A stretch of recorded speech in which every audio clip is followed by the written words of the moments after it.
Bonjour à toutes et à tous, bienvenue sur ce Facebook Live organisé par la rédaction web de France 3 Auvergne. Notre invité ce soir, Olivier Rosenfeld, spécialiste en fiscalité et président de FIDroit. Bonsoir, merci d'être avec nous. Bonsoir à toutes et à tous. Vous le savez, on en parle beaucoup. Le 1er janvier 2019 marquera l'entrée en vigueur du prélèvement à la source de l'impôt sur le revenu. Olivier Rosenfeld, vous êtes avec nous pour répondre en direct aux internautes. Le principe est simple, je le rappelle aux internautes, vous pouvez intervenir à tout moment en posant vos questions sur notre page Facebook. Le temps que vous trouviez l'inspiration, je vais commencer par les questions qui nous sont parvenues ces derniers jours. Alors vous êtes plusieurs à avoir posé d'ailleurs la même question. Séverine et Robert notamment s'interrogent. Mes revenus ont changé, ont augmenté en 2018. Quel sera mon taux d'imposition au 1er janvier 2019 ? Bonsoir Séverine, bonsoir Robert. Alors, tout d'abord, rappelons qu'au cours de l'exercice fiscal 2018, tous les revenus qui sont considérés comme courants ne généreront aucune imposition.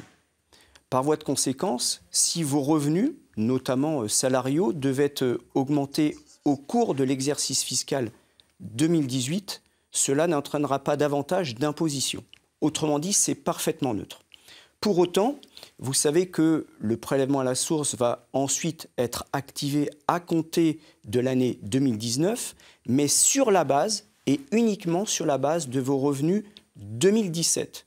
Autrement dit, si vous êtes augmenté en 2018, ça n'aura d'influence qu'à compter de 2020.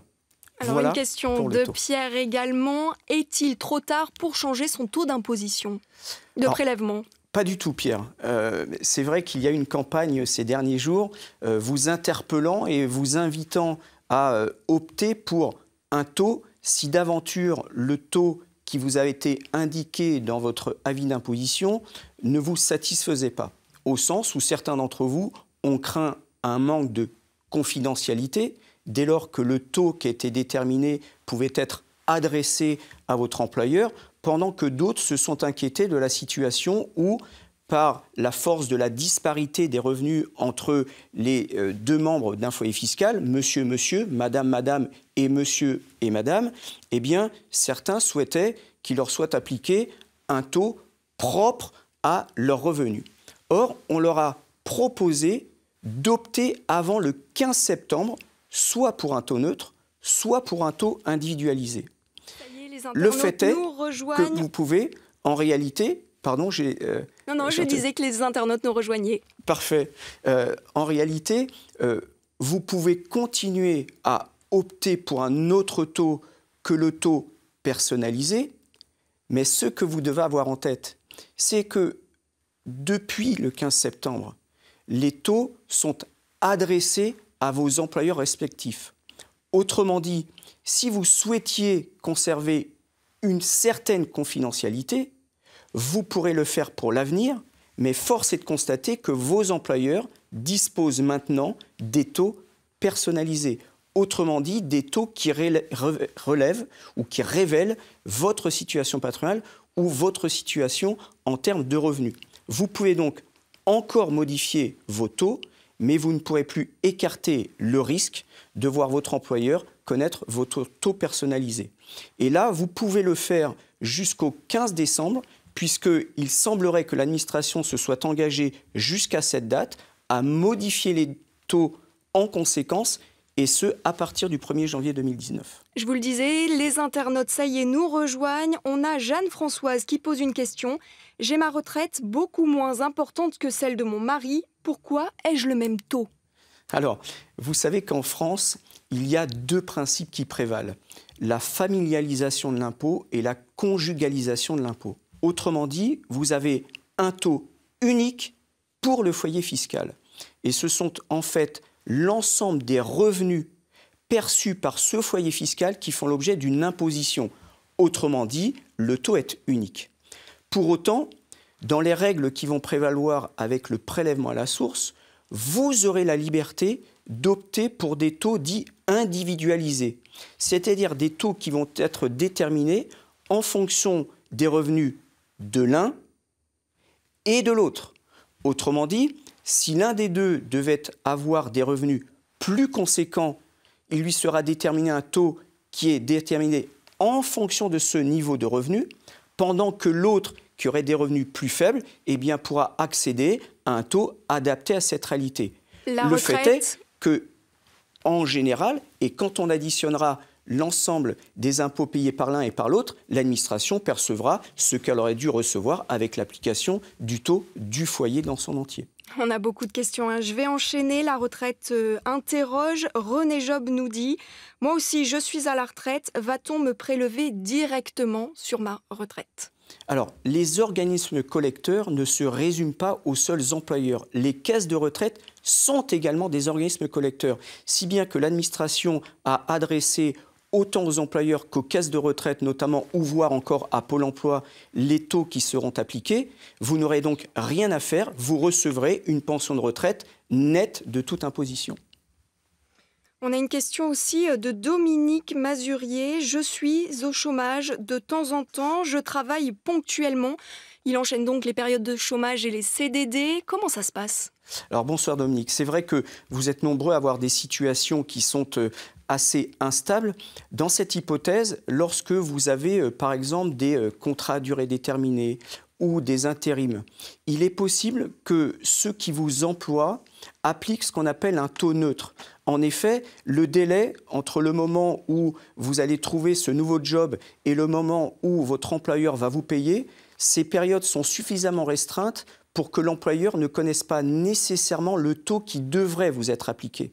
Autrement dit, il appliquera un taux neutre en fonction du revenu qui vous est alloué et en sachant qu'évidemment, il y aura une régularisation ultérieure une fois que vous aurez fait votre déclaration de revenus, puisque ce sera l'occasion pour l'administration à ce moment-là de déterminer ce qu'aurait dû être le taux qui aurait dû vous être appliqué. Et là, soit l'administration devra vous restituer, soit il vous appartiendra de reverser le différentiel si l'impôt qui avait été payé n'est pas suffisant. On a également une question de Pilar qui dit « Et moi, je perçois une reversion de veuvage avec ma retraite. Comment ça se passe ?» Eh bien, écoutez, on est dans la situation tout à fait analogue à l'hypothèse où nous percevrions une pension de retraite. Vous avez le taux qui est appliqué en la circonstance, puisque cette dame est veuve, c'est le taux qui lui a été mentionné dans son avis d'imposition, qui sera appliqué autant à sa pension de retraite que montant qui lui a été reversé et qui est attaché à la pension que versait son mari avant de disparaître.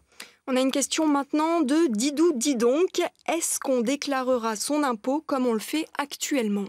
Alors bonsoir Didou Didonc. C'est vrai que le choc de simplification tarde à se laisser apercevoir.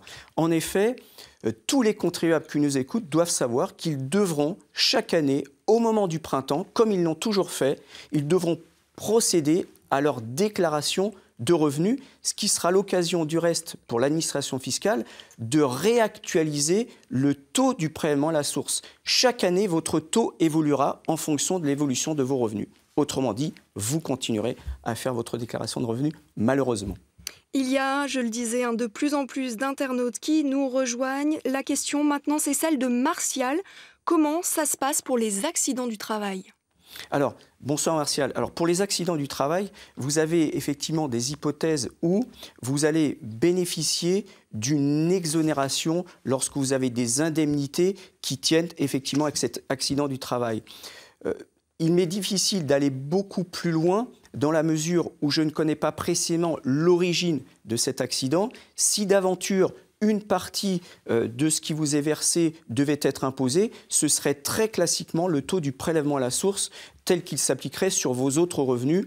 Donc là, rien de spécifique dans cette situation. Encore que, une nouvelle fois, une fraction de ce que vous percevez pourra bénéficier d'une exonération puisque c'est lié à un accident du travail. N'hésitez pas, si vous venez de nous rejoindre, à poser vos questions en direct à Olivier Rosenfeld. Pour rappel, il est spécialiste en fiscalité et certains avaient même déjà posé des questions avant ce live. On a celle d'Antoine qui demande « Quand on est en congé maladie, maternité ou congé parental, il est concerné. Est-ce que le prélèvement à la source s'arrête ?» Alors, pas du tout. Là, vous avez des situations, alors j'espère répondre assez précisément à la question qui m'est posée, mais c'est ce qui peut générer des gagnants et des perdants. j'ai dit à l'un des internautes qui me sollicitait tout à l'heure que l'année 2018 était l'année blanche, c'est-à-dire celle pour laquelle la perception de revenus n'engendrerait pas de fiscalité. Or, celui qui en 2018 aurait un congé qui pourrait participer d'une réduction de ses revenus serait dans une certaine mesure un perdant, puisque nous avons intérêt à avoir des revenus les plus conséquents possibles en 2018 dès lors qu'ils ne seront pas imposés, alors que pour cette personne, eh bien, elle aura moins de revenus en 2018 et il est vraisemblable qu'en 2019, retrouvant une vitesse de croisière normale dans la perception de revenus, eh bien là, elle aura à supporter un impôt plein, entier, normal. Donc la vérité, c'est que ceux qui auraient à bénéficier de ce type de congé seront bien plus gagnants s'ils devaient connaître ces événements, cette situation en 2019 qu'en 2018. On a également Gaël qui s'interroge, ayant 3 employeurs et étant en CDI pour les 3, comment ça va se passer pour le prélèvement à la source? Eh bien écoutez, les choses sont extrêmement simples parce qu'elles se passeront de manière parfaitement identique au cas où vous n'ayez qu'un seul employeur. Il appartient à l'administration fiscale d'adresser à un ou aux employeurs, si effectivement vous bénéficiez de plusieurs emplois cumulatifs, l'administration va adresser à chacun de ces employeurs votre taux et le taux s'appliquera aux revenus qui sont versés par chacun d'eux. Là encore, vous n'aurez rien à faire. Chaque employeur recevra le taux qui doit vous être appliqué. Question maintenant de Laurine. Ceux qui ont un emploi mais un complément de salaire via Pôle emploi, ça fonctionne comment? Eh bien, Pôle emploi est un des organismes collecteurs. Autrement dit, au même titre qu'un employeur classique, il lui appartiendra de reverser au Trésor la part d'impôt qui est associée aux pensions qui ont été reçues via Pôle emploi. Et Martial, lui, s'interroge pour les allocations adultes handicapés. Alors, allocation adulte handicapé, là encore, raisonner sur les mêmes bases que celles que nous connaissons pour l'impôt sur le revenu de manière traditionnelle. Seul le mode de recouvrement de l'impôt change. Autrement dit, l'impôt sera identique. Le fait est qu'il y aura maintenant simplement une concomitance entre la perception de la pension et sa taxation. C'est le seul changement. Donc retenez que c'est uniquement la contemporanéité de l'impôt qui évolue comparativement à l'hypothèse qui prévalait jusqu'alors, c'est-à-dire la perception d'un revenu en année 1 et sa taxation l'année N+1. Pour le reste, rien ne change. Ne retenez que ça. Yann lui demande, et pour les frontaliers, comment ça va se passer? Alors, il y a des situations qui peuvent être très différentes selon que la personne soit résidente fiscale française ou pas. Si elle est résidente fiscale française, quand bien même elle pourrait percevoir des revenus d'un établissement étranger, elle relèvera, comme tous les autres contribuables, du régime du prélèvement à la source. Donc il n'y a pas de changement. Si à l'inverse, cette personne devait être un résident fiscal étranger, ce qui suppose le respect d'un certain nombre de conditions, eh bien, il y aura une taxation du pays étranger. Et s'il devait y avoir l'État français qui, à un moment donné, sollicite là aussi le paiement d'un impôt, tout dépendra de la convention fiscale entre la France et ce pays. Donc là, il peut y avoir une foultitude d'hypothèses. Alors avant le live, on avait aussi des questions. J'en profite pour la poser maintenant, celle de Marc. Il dit « Je vais travailler à l'étranger en 2019, que dois-je faire ?»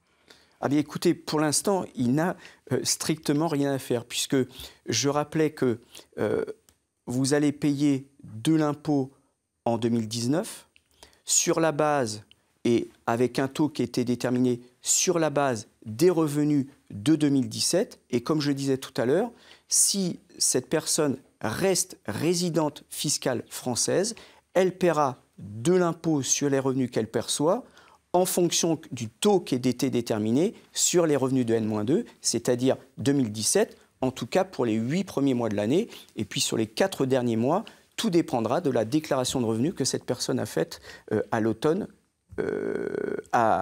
au printemps 2018. Martin, lui, pose une question très concrète. Quelqu'un qui a gagné, par exemple, 60 000 € sur l'année précédente et qui, pour des raisons, gagne moins l'année suivante, finalement, il va payer et sera prélevé énormément. Et l'argent, pour lui, va dormir au trésor public. Attendez, pardon, vous pouvez reformuler la question parce qu'on m'avait fait un petit signe et j'ai perdu un moment de concentration. Il a gagné 60 000 € la première année. L'année suivante, il a moins gagné. Du coup, il va être prélevé beaucoup. Alors, et il se dit que l'argent va dormir au trésor public et il trouve ça injuste.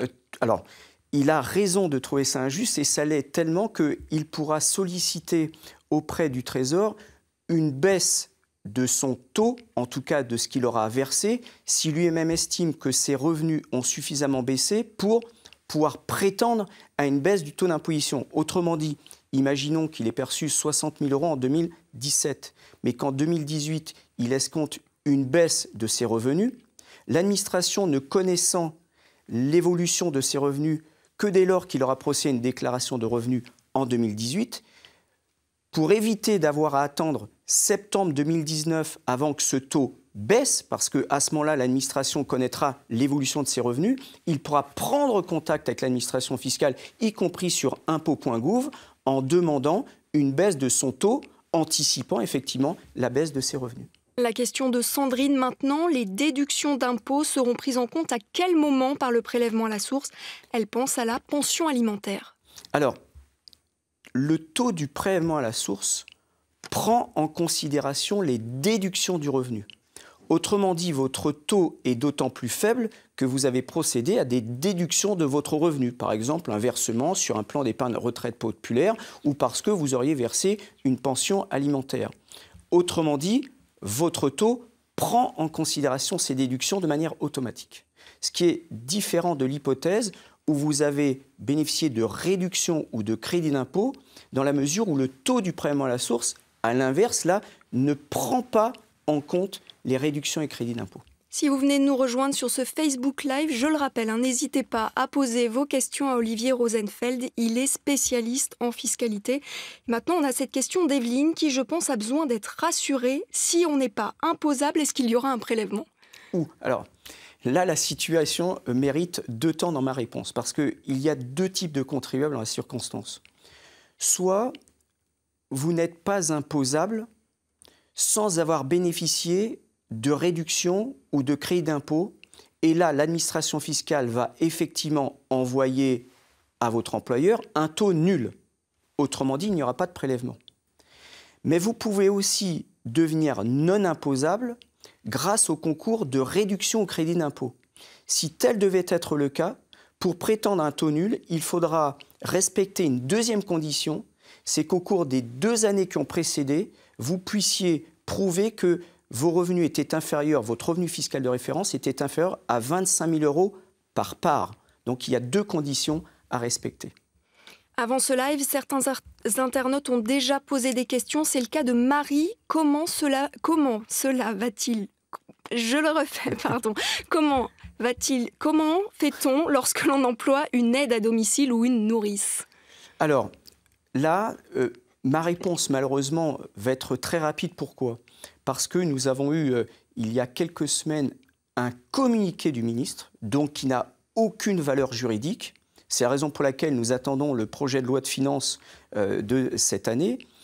Il semblerait que, dans l'hypothèse où un particulier soit employeur, le régime du prélèvement à la source soit décalé d'1 année. Pour autant, si nous devions considérer que pour le reste, les choses ne changent pas, eh bien, je l'ai rappelé, pour l'année 2018, nous aurons une année blanche avec des revenus qui ne sont pas imposés. Pour le reste, une nouvelle fois, pardonnez-moi, nous sommes contraints d'attendre le projet de loi de finances. On avait également cette question de Michael. Quand et comment seront payés les impôts sur les plus-values mobilières réalisées en 2018 ? Alors, ça, c'est une très belle question. Les autres le sont tout autant. Mais c'est vrai que ça nous permet de revenir sur un point essentiel qui est la distinction entre ce que l'on nomme, ce qu'on appelle les revenus courants d'une part et les revenus exceptionnels d'autre part. Dès lors que l'année 2018 était censée ne pas générer d'imposition, l'administration fiscale a anticipé le fait que certains contribuables allaient saisir cette opportunité pour concentrer un maximum de revenus sur l'année 2018. En ce compris des revenus qui n'auraient pas vocation à se reproduire les années suivantes, tel l'exemple des plus-values mobilières. Eh bien, c'est ce qu'on va nommer les revenus exceptionnels. Ces revenus exceptionnels, s'ils devaient être perçus en 2018, vont continuer à être imposés sur le régime actuel, c'est-à-dire avec le décalage d'une année. Je perçois une plus-value mobilière en 2018, elle restera imposée en 2019 pour éviter que nous n'observions quelques comportements opportunistes. Et là, dans l'hypothèse où cette personne reçoive une plus-value mobilière, depuis le 1er janvier 2018, elle pourra soit voir cette plus-value être taxée à ce qu'il convient d'appeler le prélèvement forfaitaire unique, 12,8 d'impôt sur le revenu plus 17,2 de prélèvements sociaux, soit 30%. Mais cette personne aura également l'opportunité d'opter pour le barème progressif. Et dans cette hypothèse, sans rentrer dans les détails pour éviter que chacun d'entre nous ait trop mal à la tête, il faut savoir que les revenus exceptionnels seront taxés à un taux moyen. Autrement dit, il peut être intéressant de percevoir des revenus exceptionnels en 2018, quand bien même ils resteront taxés en 2019. Mais tout ça mériterait d'être étudié pour voir s'il convient d'être soumis au prélèvement forfaitaire unique ou d'opter pour le barème progressif. Question de Martial maintenant. Où trouve-t-on son taux ? Alors le taux, vous pouvez le retrouver dans deux sources différentes, soit sur l'avis d'imposition que vous venez de recevoir ces derniers jours, ces dernières semaines, soit vous allez sur impôt.gouv, vous allez sur votre rubrique personnelle, dans Gérer mon prélèvement à la source, vous allez retrouver le taux personnalisé, c'est-à-dire le taux qui est appliqué au foyer, mais aussi ce que pourraient être les taux individualisés si vous envisagez d'opter pour un taux qui serait spécifique pour monsieur et pour madame. Annie, elle dit « Je ne souhaite pas que mon employeur connaisse mon taux. Comment dois-je payer mes impôts ?» Alors, malheureusement, elle n'aura pas beaucoup de choix puisque le seul qui soit laissé à sa disposition, c'est l'option pour le taux neutre. Et comme je le rappelais à un internaute précédent, le fait est que pour ne pas avoir opté au taux neutre avant le 15 septembre, il est vraisemblable que son employeur, maintenant, connaisse le taux qui aurait dû lui être appliqué. Pour autant, rien ne l'empêche pour l'avenir d'opter pour ce taux neutre, avec quelques précautions néanmoins, ce taux neutre ne correspondant pas à son taux personnalisé, de deux choses l'une. Soit le taux personnalisé est plus élevé que le taux qui aurait dû lui être appliqué et elle fait une avance en trésorerie au profit de l'administration fiscale du Trésor et elle sera remboursée sur les 4 derniers mois de l'année 2019, soit l'inverse, le taux était plus faible et dans ce cas-là, notre internaute doit retenir qu'il lui appartiendra chaque mois de verser le différentiel directement à l'administration fiscale. On avait cette question de Huguette avant le live. Je suis à la retraite et mon mari travaille. Comment cela va-t-il se passer ? Les prélèvements vont-ils se faire sur ma retraite et sur son salaire ? Exactement, c'est peu ou prou une question auquel nous avons répondu tout à l'heure. Quand vous avez des personnes qui, au sein d'un même foyer, ont des revenus de nature différente, il n'en reste pas moins que le taux est unique. Il s'applique pour l'ensemble du foyer. Et là, il appartiendra pour madame, en tout cas la caisse de retraite, d'imputer le taux du foyer pour déterminer quelle est la pension nette d'impôt pour madame, pendant que ce même taux viendra amputer le salaire de monsieur qui, lui, recevra un salaire net. Question d'Ivy maintenant. Si on commence à prélever à la source en 2019 sur la base de 2018, 2018 est prélevé quand alors ? Alors, 2018, précisément, c'est pour ça qu'on parle d'année blanche, ne fera l'objet d'aucune imposition. Pour autant, plus qu'année blanche, j'aurais parlé de revenus blancs, puisqu'il y a quelques minutes, je rappelais que certains revenus, parce qu'ils sont considérés comme exceptionnels, resteront taxés. Autrement dit, vous avez des revenus blancs qui, parce qu'ils ont été perçus pendant l'année 2018, ne seront jamais imposés, et d'autres, parce qu'ils sont des revenus exceptionnels, eux, resteront imposables en 2019. Justement, Bertrand pose une question. J'ai bénéficié d'une prime exceptionnelle. Comment ça va se passer ? Alors, une prime exceptionnelle peut être ou devrait être considérée comme un revenu exceptionnel, puisque cette prime, a priori, l'est. Et si c'est un revenu exceptionnel, ce revenu continuera d'être taxé en 2019. Il y aura des exceptions. Prenez l'hypothèse où des usages ont été mis en place dans une entreprise, par exemple une prime de Noël. Si cette prime, en réalité, devait être récurrente, c'est-à-dire versée chaque année, profite à tous les employés, que ce soit une somme fixe, eh bien, cette prime ne sera pas considérée comme exceptionnelle, mais plutôt courante. Donc là, je dirais a priori exceptionnelle, mais il faudrait un peu plus dans le détail pour que ma réponse soit certaine. Sylvie d'ailleurs s'interroge, quels conseils pouvez-vous donner pour profiter de l'année blanche? Alors, il y a un thème que nous n'avons absolument pas abordé qui concerne les revenus fonciers. Donc je vais parler de cette hypothèse, mais c'est parfaitement subjectif.